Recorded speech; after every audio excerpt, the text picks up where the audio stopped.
उत्तर देता दिख रहा है। यूपी में 2 लड़कों का ग्राउंड वर्क कारगर साबित हुआ है और बीजेपी को भारी नुकसान झेलना पड़ा है। और खास बात यह है कि यूपी में कई दिग्गज सियासी लड़ाई में ढेर हो गए हैं।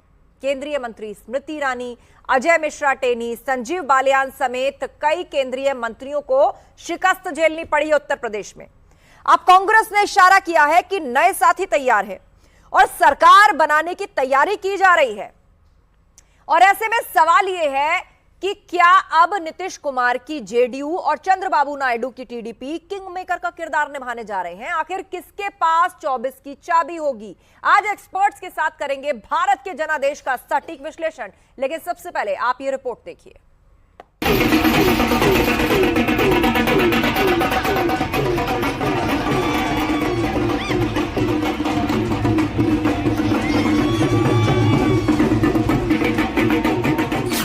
बड़े उलटफेर, यूपी में कई दिग्गज ढेर। ये जो रिजल्ट है जनता की रिजल्ट है और ये जनता की जीत है। 24 का जनादेश, नई सरकार के संकेत। इसको बचाने का काम हिंदुस्तान के सबसे गरीब लोगों ने किया है। बदली सियासी हवा, सिंहासन पर राज किसका? हार में क्या जीत में, किंचित नहीं भयभीत में। संघर्ष पथ पर जो मिले, ये भी सही वो भी सही, वरदान मांगेंगे नहीं। राहुल के नए साथी, किसके पास 24 की चाबी? उत्तर प्रदेश की जनता ने भारतीय जनता पार्टी को एक सबक सिखाने का काम किया है।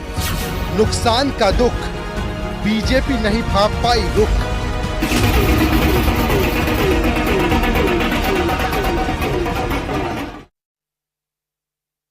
और चर्चा के लिए हमारे साथ रमाकांत मिश्रा जी हैं, बीजेपी प्रवक्ता, साथ ही फराज किदवई साहब हैं, समाजवादी पार्टी के प्रवक्ता। आप दोनों का बहुत स्वागत है न्यूज 18 पर। तो चलिए शुरुआत सबसे पहले रमाकांत मिश्रा जी आप ही से करते हैं। रुझान जैसे जैसे 12 बजे के बाद का समय हुआ, लगभग एक आंकड़ा पक्का सा हो जाता है कि उसी के इर्द गिर्द थोड़ी बहुत तस्वीर बदलती है।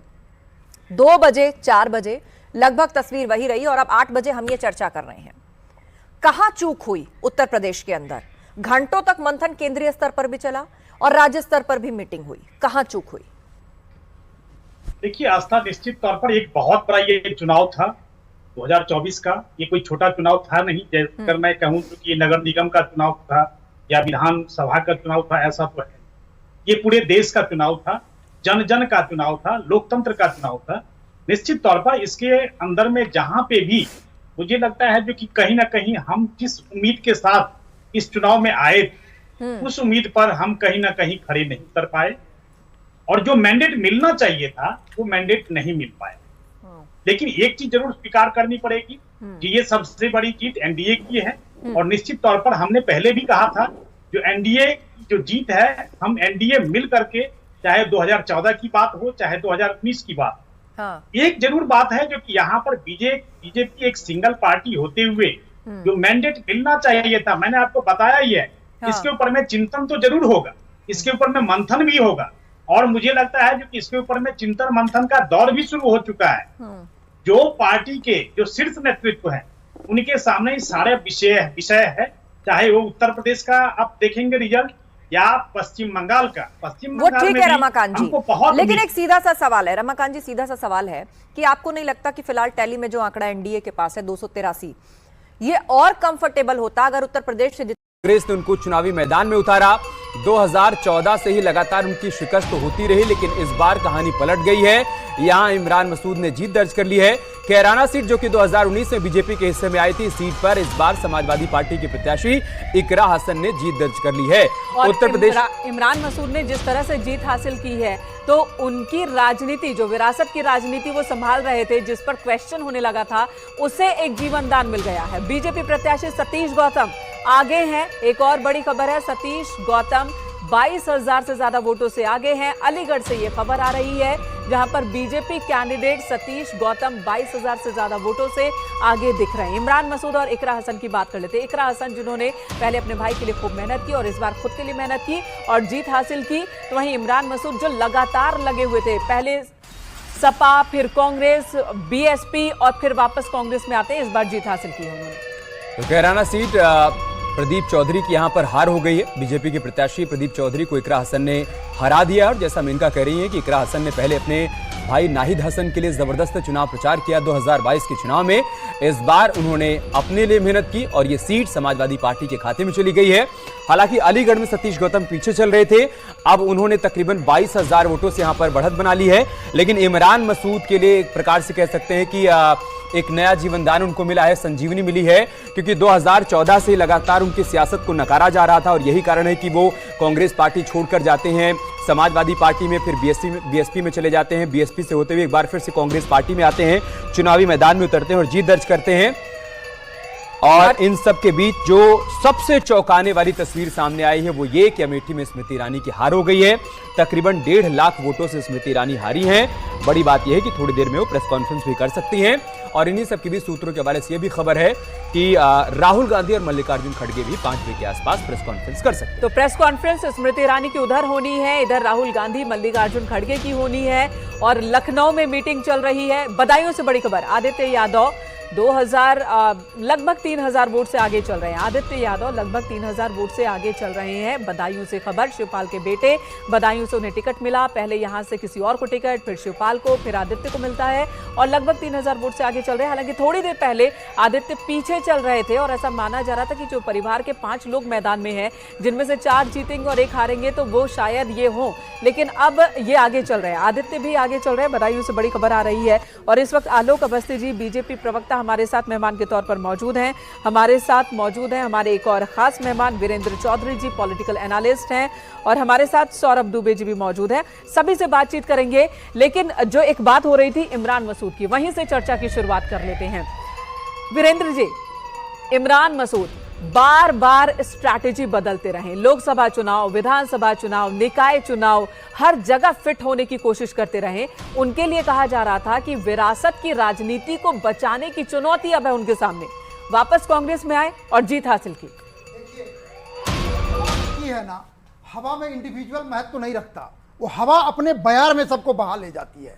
हुआ वही है उत्तर प्रदेश में जी 19% का स्विंग अभी मैंने जोड़ा जी। सपा गठबंधन के पक्ष में 19% का स्विंग होगा, कांग्रेस और सपा का वोट शेयर बनता है 24%। 2019 में दोनों को जोड़ दीजिए, अब की बार कितना हो रहा है? 43%। ह्यूज, मतलब 19% का इजाफा। अब 19% आया कहां से होगा? यह भी हम हाइपोथेसिस बना सकते हैं कि सीधे सीधे 8% वोट लूज किया है बीजेपी ने, 50% से तकरीबन 42% पे घट गया है। और जो बीएसपी का 19% वोट था, सिर्फ 9% रहा। 10% वोट गया बीएसपी के खाते में, एसपी के खाते में, और तभी यह बनता है 43%। इमरान मसूदी क्या कोई भी होते तो उत्तर प्रदेश में इस स्थिति में जीत जाते। 43%, 19% का इजाफा, बीजेपी का 8% का नुकसान और सपा का 10% वोट कम होना, कुल मिला के उत्तर प्रदेश की कहानी यही है। प्रदीप भाटी जी हमारे साथ है समाजवादी पार्टी से। भाटी जी, बहुत स्वागत है आपका न्यूज़ 18 के स्टूडियो में। जो बात यहां पर वीरेंद्र जी कह रहे हैं कि बसपा का लड़ाई में नहीं होना, बसपा का शून्य पर सिमट जाना, वो बीजेपी को डेंट कर गया और आपको फायदा पहुंचा गया। बीजेपी का भी वोट शेयर आपकी तरफ गया है, लेकिन बसपा वाला तो कह रहे पूरा पूरा चला गया है। धन्यवाद आपका।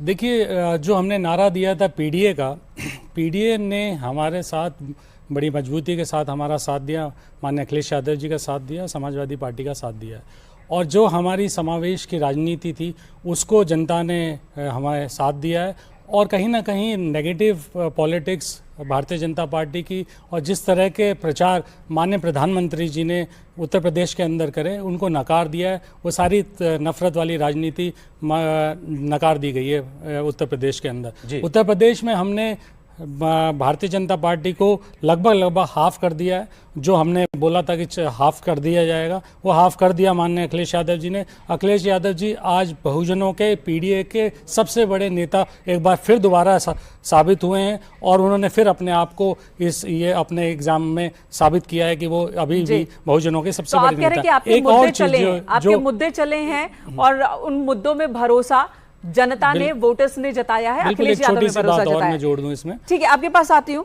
इसी पर मैं चाहूंगी कि हमारे जो मेहमान है वीरेंद्र जी, उनसे जवाब ले लूं। वीरेंद्र जी, बीएसपी को इस बार आप कैसे देख रहे हैं? अभी तक तो बीएसपी पर यह टैग था कि बीएसपी बीजेपी की बी टीम है, बीएसपी ऐसे लड़ती है कि बीजेपी को फायदा हो। इस बार तो बीएसपी अकेले लड़ी है, लेकिन खुद का नुकसान हुआ, बीजेपी को फायदा नुकसान वो आप देख ही रहे, तो क्या कहें? देखिए, बीएसपी का जिस तरह से उत्तर प्रदेश में सभी क्षेत्रों पे उम्मीदवार खड़ा करना और पिछले चुनाव में 19% सपा से ज्यादा वोट पाना, ये बहुत कुछ कह रहा था। लेकिन जब उसका परिणाम सामने आज हमें दिख रहा है तो बीएसपी के पास सिर्फ 9% वोट रह जाता है।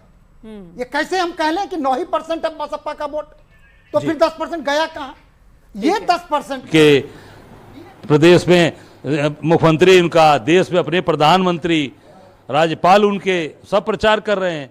तो जब सबके प्रचार करने के बावजूद भी आज मोदी जी 1.5 लाख से जीत, 3 घंटा तक तो पीछे थे, काशी की जनता ने 3 घंटे तक पीछे रखा मोदी जी को, और 1.5 लाख से जीतने में पसीने आ गए, पसीना निकल गया पूरे शरीर का। तो हमारे कार्यकर्ताओं ने, हमारे भाइयों ने, काशी की जनता ने दिखा दिया कि उनका प्यार अपने भाई के साथ है, अपने काशी की बेटे के साथ है। अरे भाई, ये तो पूछिए उनसे कि 10 लाख पार कहाँ था। मैंने पहले ही कल ही कहा था 10 लाख पार कुछ नहीं, 400 पार झूठी बातें हैं, केवल झूठी बात करते हैं। ये बाबा विश्वनाथ की कृपा है हम लोगों के ऊपर, उनके भक्त है। माँ गंगा की पावन तट पर हम लोग रहने वाले लोग, माँ गंगा की गोद में रहने वाले लोग, तो जो चीज़ें सही बात समझ में आ गई लोगों को कि काशी का बेटा काशी के साथ खड़ा रहेगा, सुख दुख का साथी है। ये गुजराती गुजरात से नहीं आया है और ये केवल ठगने नहीं आया है काशी के लोगों को, सारा काम गुजरात के लोगों को दे। मोदी 3.0 की तैयारी हो गई है। प्रधानमंत्री नरेंद्र मोदी खुद सामने आए और उन्होंने ये बात कही कि एनडीए को एक बार फिर सरकार बनाने का मैंडेट जनता ने दे दिया है। आज लोकतंत्र के महापर्व का समापन हो गया, जनता ने जनादेश दे दिया। मोदी पर भारत का भरोसा कायम है। भले ही नतीजे बीजेपी की सीट की संख्या में कमी हुई है इन नतीजों में, लेकिन 10 साल बाद भी मोदी मैजिक बरकरार रहा। जीत छोटी या बड़ी नहीं होती है। 2014 में जिस ऊंचे मुकाम पर खड़े थे प्रधानमंत्री नरेंद्र मोदी, 2024 में भी वहीं खड़े हैं। फर्क बस इतना है कि आंकड़े बदल गए हैं। बीजेपी बहुमत के जादुई आंकड़े तक अकेले बेशक न पहुंच पाई हो, लेकिन बहुमत उसके साथ है, क्योंकि एनडीए के पास न सिर्फ 272 का स्पष्ट जनादेश है, आंकड़ा है, बल्कि उसके आगे की करीब 25 सीट भी है जो कि एनडीए के ही कब्जे में है। देखिए, एनडीए 292 सीट पर जीत एनडीए की, वहीं अगर बात इंडिया गठबंधन की करें तो 233। और इसी बात का जिक्र प्रधानमंत्री ने भी किया कि इंडिया गठबंधन को जितनी सीट आई है उससे ज्यादा बीजेपी को अकेले आई है और एनडीए को जनादेश मिला है सरकार फिर से बनाने का।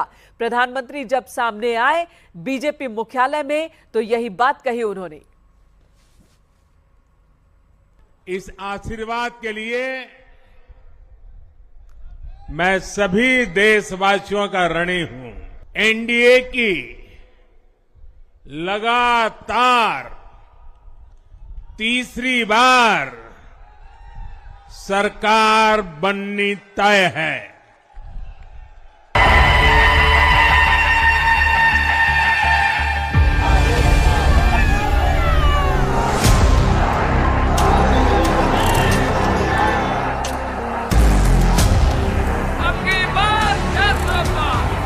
मोदी तो कहता है ये 10 साल में जो विकास हुआ है ना, वो तो सिर्फ ट्रेलर है, ट्रेलर। अभी तो बहुत कुछ करना है।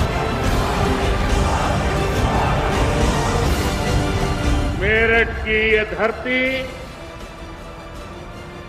क्रांति और क्रांति वीरों की धरती है। जैसे चंद मिनट में नया इतिहास लिख गया, जैसे इतिहास के पन्ने पलटे और एक दशक की राजनीतिक यात्रा फिर उसी पड़ाव पर आ पहुंची। राष्ट्रीय राजनीति के फलक पर जहां से नरेंद्र मोदी का उदय हुआ।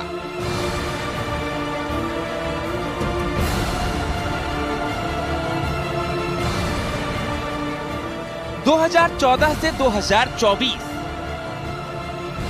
मेरठ की ये धरती क्रांति और क्रांति वीरों की धरती है। 10 साल के अंतराल के बाद क्रांतिवीरों की धरती मेरठ को मोदी ने चुनावी प्रचार के शंखनाद को यूं ही नहीं चुना था। गुजरात के मुख्यमंत्री रहते हुए भी उन्होंने लगातार जीत की हैट्रिक लगाई थी। बतौर प्रधानमंत्री भी नरेंद्र मोदी ये इतिहास रच रहे हैं। तो इसकी सबसे बड़ी वजह है मोदी नाम की गारंटी। मोदी का रचा ये नारा 24 के चुनाव का ब्रह्मास्त्र बना। मोदी का सपना भी है और मोदी की गारंटी भी है। अब देश की 3 करोड़ महिलाओं को ये मोदी की गारंटी सुन लीजिए और 2029 में मेरे से हिसाब भी मांग लेना। ये मोदी की गारंटी है। 3 करोड़ महिलाओं को लखपति दीदी बनाने पर काम कर रहा है।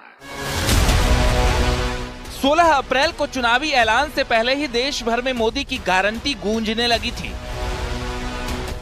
गारंटी दी है। इस स्लोगन को पीएम मोदी ने सबसे पहले छत्तीसगढ़ विधानसभा चुनाव में इस्तेमाल किया था।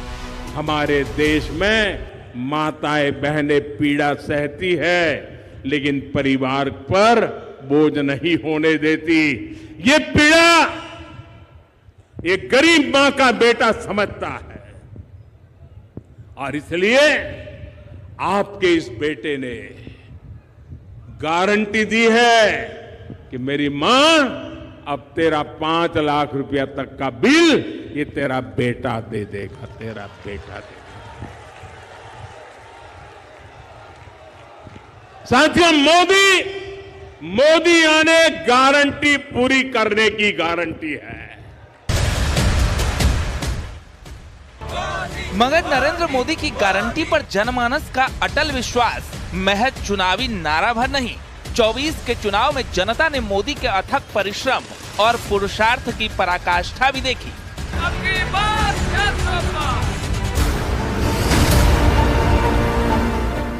पहले चरण के चुनाव में नरेंद्र मोदी ने जो मुद्दे चुने उनसे विपक्ष को बैकफुट पर जाना पड़ा था। मोदी ने विरोधियों की उसी कमजोर नस को दबाया जिसने उन्हें पहली बार प्रधानमंत्री पद तक पहुंचाया। ये नस भ्रष्टाचार की थी। करप्शन पर हल्ला बोलकर नरेंद्र मोदी ने पहले चरण का रुख पूरी तरह बीजेपी के पक्ष में मोड़ दिया। वहीं इंडिया गठबंधन में करप्शन के आरोपों में घिरे तमाम क्षेत्रीय छत्र इस हमले का जवाब भी तलाश नहीं पाए। मैं ऐसे लोगों को डंके की चोट पर कहना चाहता हूं, भ्रष्टाचार के खिलाफ कार्रवाई होके रहेगी। जिन्होंने जनता को लूटा है उनको लौटाना ही पड़ेगा। मोदी पर जांच एजेंसियों के बेजा इस्तेमाल के विपक्ष के आरोपों को जनता ने कभी भाव नहीं दिया, क्योंकि करप्शन की काल कोठरी से निकला काला धन देख जनता प्रसन्न थी। न्यूज 18 के इंटरव्यू में प्रधानमंत्री ने ऐसे तमाम आरोपों की धज्जियां उड़ा दी थी। एक सवाल और, आप इसका पट जवाब दे चुके हैं इसलिए मैं उसको संक्षेप में पूछूंगा। ऑपोजिशन कांग्रेस सब आपके पीछे कहता है कि सरकार जो है ईडी, सीबीआई, इंटेलिजेंस एजेंसी इसका इस्तेमाल कर रही है। आपने कहा है कि ईडी इंडिपेंडेंट है। सिर्फ एक सवाल यह है कि ऐसा देखा गया है कि 25 नेता का एक एनालिसिस एक न्यूज़पेपर ने की थी कि 25 नेता जब अपोजिशन पार्टी से बीजेपी की तरफ आ गए तो उसमें से 23 लोगों के ऊपर से जो है इस तरह के केसेस को या तो ठंडे बस्ते में डाल दिया गया या ड्रॉप कर दिया गया। इस बारे में पहली बात है, एक भी केस ड्रॉप नहीं किया गया है। जो अदालत कहेगी वही होगा, हम कोई निर्णय नहीं लेंगे, स्वतंत्र है। दूसरी बात है, पॉलिटिकल लीडरशिप के केस कितने हैं भाई? ओनली 3%। 97% अच्छे अच्छे ब्यूरोक्रेट जेल में है। आखिर के संस्था का जन्म क्या हुआ है भाई? अगर इन संस्थाओं का जन्म इसी काम के लिए हो तो काम नहीं करेगी क्या? और अदालत इतनी बड़ी है जी, किसी को जमानत नहीं दे रही है अदालत, तो अदालत देखती होगी ना भाई। और भ्रष्टाचार के मामले में हम कम से कम उसको लाइट न लीजिए। प्रधानमंत्री मोदी के केंद्रीय राजनीति में पदार्पण के बाद यूपी उनके लिए सबसे अधिक लकी साबित हुआ। चाहे काशी को कर्मभूमि चुनने की बात हो या फिर मेरठ से हर बार चुनावी शंखनाद करना, यूपी से प्रचंड आरंभ ऐतिहासिक नतीजों तक पहुंच